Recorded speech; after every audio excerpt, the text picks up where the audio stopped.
परम सत्कारयोग साध संगत जी रसना पवित्र करिए ते आखिए धन श्री सतगुरु जगजीत सिंह जी। धन श्री सतगुरु उदय सिंह जी।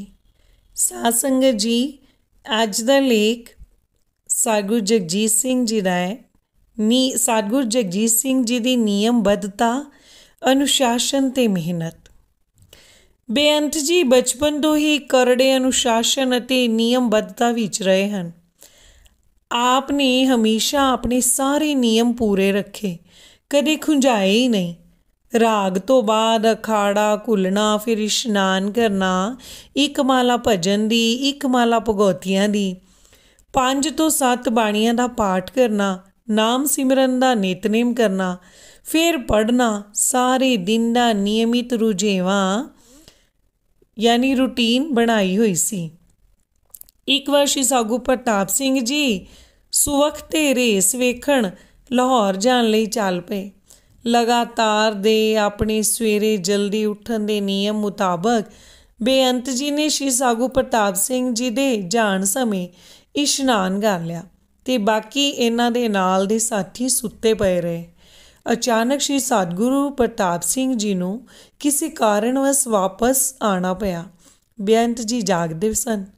ड्योड़ी विच गड्डी खलारन दी आवाज़ सुन आप जी ने सारिਆਂ ਨੂੰ उठाया।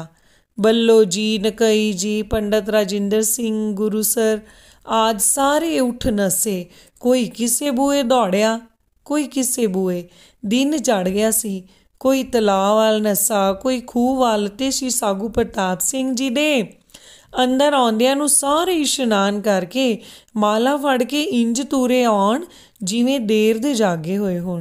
बेअंत जी कदे भी आराम प्रस्त नहीं होए, बल्कि संघर्ष ते मेहनत नूं अपने जीवन दा लक्ष्य रखिया सी। बेअंत जी दी याद शक्ति ते बुद्धि शुरू तो ही असाधारण तौर ते तेज रही। आप हर गल नूं बड़ी छेती ग्रहण कर लेंदे। शबद एक बार पढ़िया ही याद हो जाना, कदे दोहराओ दी लोड़ ही नहीं पई।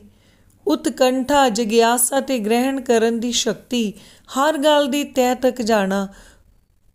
बचपन विच बाल सुलभ चंचलता दी अवस्था विच भी गहराई तक जाके तत्थां नूं घोखण समझण दी आदत रही। सरदार प्रीतम सिंह पंछी यानी बेअंत जी दे सहपाठी अपने लेख सागू जगजीत सिंह जी दी बेअंत लीला विच लिखदे हन। संस्कृत की मुंडली पढ़ाई व्याकरण लघु सिद्धांत कौमुदी तो शुरू हुंदी है। इस दे कुछ श्लोक ही नहीं सगों सारी पोथी कंठ करनी सी। शास्त्री जी 3-4 श्लोक विद्यार्थियों नूं दोहरांदे, दूजे दिन वो श्लोक शास्त्री जी नूं सुनाने हुंदे सन। बेअंत जी इक्को साह कंठ कीते श्लोक सुना देंदे अते बाकी दे विद्यार्थी शास्त्री जी दे सामने प्रश्न चिन्ह बने खलोते रहंदे। सर्व गुण संपन्न बेअंत जी की बुद्धि अते याद शक्ति इन्नी तीखण सी कि वड्डियां दे छक्के छुट जांदे। संत गुरदेव सिंह रामपुर जिहड़े कदे कदे बेअंत जी ते उन्हां दे साथियां दे अंग्रेजी दे टैसट लिया करदे सन, दसदे हन बेअंत जी बचपन तो ही बहुत तीखण बुद्धि दे मालक सन। आप जी की याददाश्त बड़ी ही तेज सी। पढ़ाई दे नाल नाल बेअंत जी राग, नाम सिमरन, बाणियां दा पाठ ते कसरत आदि नियम अनुसार करदे हुंदे सन। आप अपने अभ्यास नाल छेती ही श्री आदि ग्रंथ ते श्री दसम ग्रंथ दे पाठी बन गए। बेअंत जी की अखंड बुद्धि बारे पंडित राजिंदर सिंह दसदे हन, पढ़ाई विच बेअंत जी मैथों काफ़ी अगे सन ते बाणी भी उन्हां नूं ओड़कां दी याद सी। छुट्टियां ते सैर नामधारी विद्यालय श्री भैणी साहिब विखे हर वीरवार नूं छुट्टी होया करदी सी ते सारे विद्यार्थी इस नूं हुण दे ऐतवार वांगू मनाया करदे सन। वीरवार नूं संगीत दी भी छुट्टी होया करदी सी। उस दिन सवेरे 4 वजे राग वाले वक्त वेले ਬੇਅੰਤ ਜੀ ਆਪਣੇ ਹਾਣੀਆਂ ਮਿੱਤਰਾਂ ਕੋਲ ਆ ਕੇ ਕੁਝ ਚਿਰ ਬੈਠਿਆ ਕਰਦੇ ਸਨ। ਸਾਖੀਆਂ ਯਾਦ ਕਰਨੀਆਂ, ਇੱਕ ਦੂਜੇ ਨੂੰ ਸੁਣਾਉਣੀਆਂ, ਹਾਸਾ ਮਖੌਲ ਵੀ ਚੱਲਦਾ ਅਤੇ ਖੇਡਣ ਦਾ ਪ੍ਰੋਗਰਾਮ ਵੀ ਬਣਾਇਆ ਜਾਂਦਾ। ਚੰਡੀ ਦੀ ਵਾਰ ਦਾ ਪਾਠ ਕਰਨ ਉਪਰੰਤ ਬੇਅੰਤ ਜੀ ਨੇ ਕੋਠੀ ਚਲੇ ਜਾਣਾ।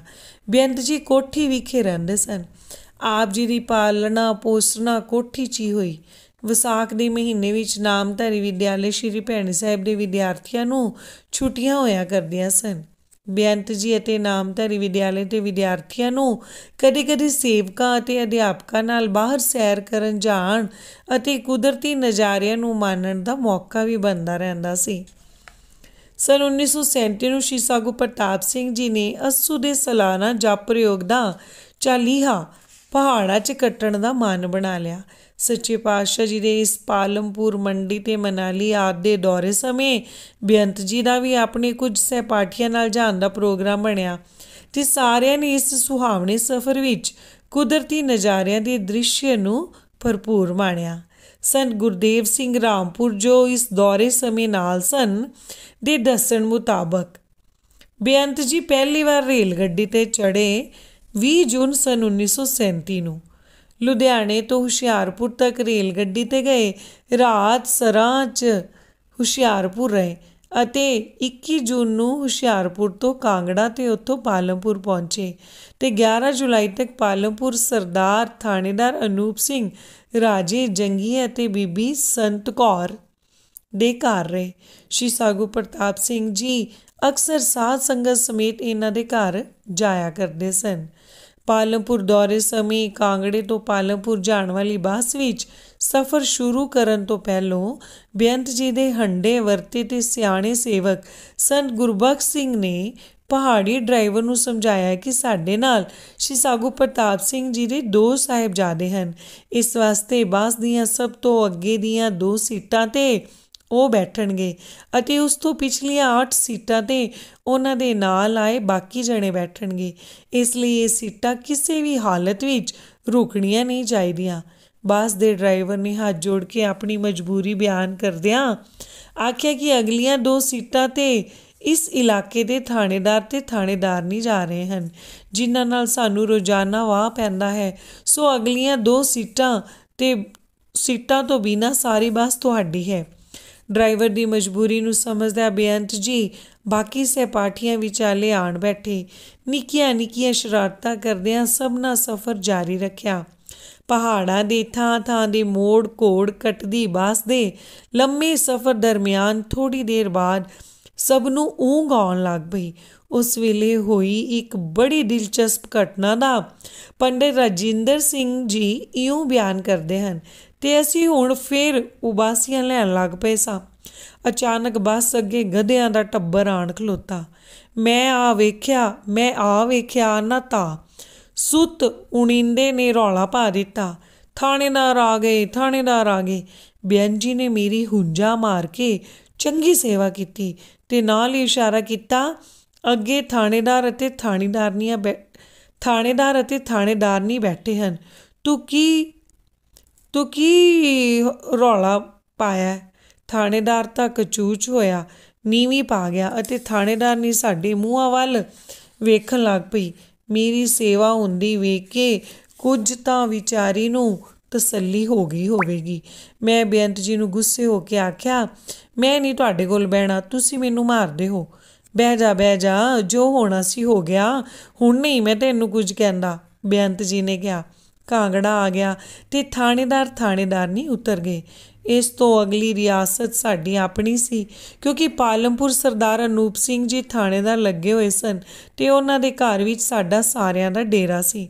ਸੰਤ ਗੁਰਦੇਵ ਸਿੰਘ ਰਾਮਪੁਰ ਦੇ ਦੱਸਣ ਮੁਤਾਬਕ 1 ਅਪ੍ਰੈਲ ਸੰਨ 1938 ਨੂੰ ਸ਼੍ਰੀ ਸਾਗੂ ਪ੍ਰਤਾਪ ਸਿੰਘ ਜੀ ਅਤੇ ਮਾਤਾ ਜੀਵਨ ਕੌਰ ਨਾਲ ਡੋਜ਼ ਗੱਡੀ 'ਤੇ ਬੇਅੰਤ ਜੀ ਹਰਿਦੁਆਰ ਘੁੰਮ 'ਤੇ ਗਏ।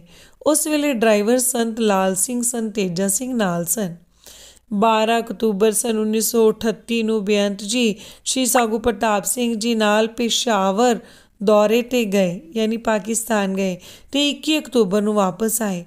ਲਾਰੀ 'ਤੇ ਗਏ ਸਨ ਤੇ ਡਰਾਈਵਰ ਸੰਤ ਲਾਲ ਸਿੰਘ ਨਾਲ ਸਨ। ਸ਼੍ਰੀ ਸਾਗੂ ਜਗਜੀਤ ਸਿੰਘ ਜੀ ਨੇ ਸਾਨੂੰ ਦੱਸਿਆ ਕਿ ਇਹ ਲੋਡ ਐਂਡ ਪੈਸੇਂਜਰ ਲਾਰੀ ਸੀ। ਜਿਸ ਦਾ 150 ਰੁਪਏ ਸਾਰੀ ਉਮਰ ਦਾ ਟੈਕਸ ਭਰਿਆ ਸੀ ਤੇ ਇਸ ਲਾਰੀ ਦਾ ਨੰਬਰ ਸੀ PS 1356। ਵਿਦਿਆਲੇ ਵਿੱਚ ਪੜ੍ਹਦਿਆਂ ਸਮੇਂ ਕਵੀ ਪ੍ਰੀਤਮ ਸਿੰਘ ਜੀ ਨੂੰ ਵੀ ਬੇਅੰਤ ਜੀ ਦੀ ਨੇੜਤਾ ਪ੍ਰਾਪਤ ਸੀ। ਕਵੀ ਜੀ ਦੱਸਦੇ ਹਨ, ਮੈਂ ਬੇਅੰਤ ਜੀ ਨੂੰ ਕਹਾਣੀਆਂ ਸੁਣਾਉਂਦਾ ਹੁੰਦਾ ਸੀ ਤੇ ਆਪ ਬੜੀ ਦਿਲਚਸਪੀ ਨਾਲ ਕਹਾਣੀਆਂ ਸੁਣਦੇ ਸਨ।